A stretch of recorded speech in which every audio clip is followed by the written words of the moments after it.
305 and 306 of the IPC दुष्प्रेरणा के आधार पर व्यक्ति को आत्महत्या कर लेना।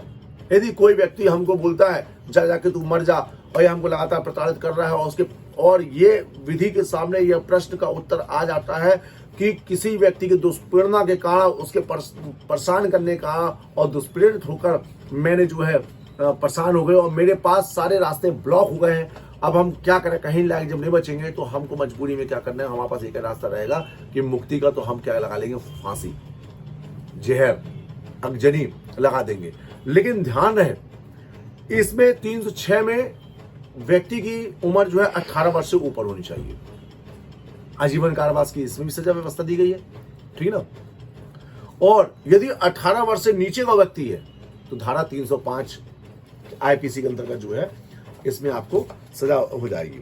ये दोनों केस जो tribal bar court of session है ना, इसमें आपको मैं देखो इसमें क्लियर लिखा हुआ है, आप यदि 305 पढ़ेंगे कि नाबालिग लड़का, नाबालिग व्यक्ति, कोई व्यक्ति आत्महत्या कर लेता है तो उसको जो है 305 के अंतर्गत रहेगा, जिसकी अवधि 10 वर्ष तक की आजीवन कारावास है, 10 वर्ष तक की 305 हो जाएगी। और 306 में जो है 10 वर्ष तक की हो सकेगी, है ना, आजीवन कारावास भी इसमें रहेगा।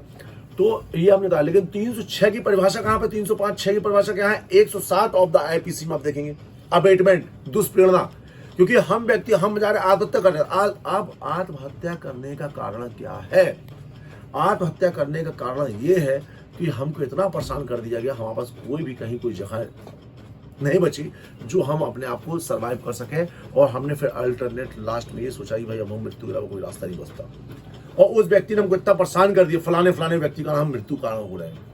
लेकिन अन्य किसी विधि से यदि हम मृत्यु स्वयं करते हैं, परेशान हो गए, बीमारी या कुछ भी, आत्महत्या कर ले तो मैं मर जाता हूँ किसी बिना किसी दुष्प्रेरणा के, तो वो मैं आत्महत्या करता हूँ, जो धारा 309 के अंतर्गत दंडनीय है, और जिसका सजा जो है 2 वर्ष तक की से 7 वर्ष तक हो सकेगी। इसमें बताया गया है। आप इसको जो है 309 आत्महत्या रहेगी तो सभी मामले में मृत्यु तो है, लेकिन इसमें विशेष तरीके से ये बताया गया है कि आपको 309 मतलब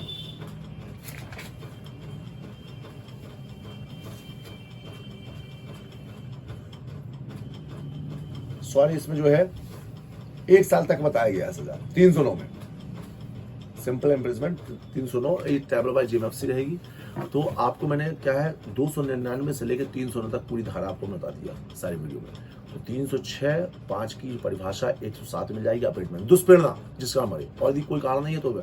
लेकिन यदि कोई विवाहिता स्त्री 7 वर्ष, शादी के 7 वर्ष पूरे नहीं हुए थे और वो मर जाती है आत्महत्या कारण, तो पुलिस क्या करती है, उसका पोस्टमार्टम कराती है और मृत्यु कारण पता करती है। यदि मृत्यु कारण प्रॉपर पता नहीं चलेगा तो धारा 304 भी दहेज हत्या के नाम से उसके पति के ऊपर और उसके ससुराल पक्ष के ऊपर नाम आएगा कि ये व्यक्ति क्यों मरी। यदि एग्जैक्ट कोई रीजन होगा, भाई चलो भाई उसका बच्चा नहीं हो रहा था, गिर बच्चा नहीं हुआ, ये सब तो समझ आता है कि भाई कोई रीजन मिल गया। लेकिन कोई विवाहिता स्त्री 7 वर्ष सून बिफोर डेथ, 7 वर्ष शादी के अंदर मृत्यु होती है तो जो है वो 304 बी दहेज हत्या की श्रेणी में डाउरी डेथ के अंतर्गत उसको माना जाएगा, जिसकी सजा भी आजीवन कारावास तक की हो सकेगी। तो ये है। आपको और भी कोई अपडेट चाहिए होगा हमको आप बताते जाइए, हम आपको नए अपडेट्स वगैरह देते रहेंगे। आप सभी को नमस्कार है, मैं विनय पांडे, एडवोकेट, आधार ताल जबलपुर से। और कोई भी अब कमेंट में आप कोई भी चीज़ लिखना चाहते हो तो आप लिख देंगे, तो हम उसका जवाब वाला रिप्लाई आपको देंगे। और फिर मैं बस इतना ही है। आपको नमस्कार।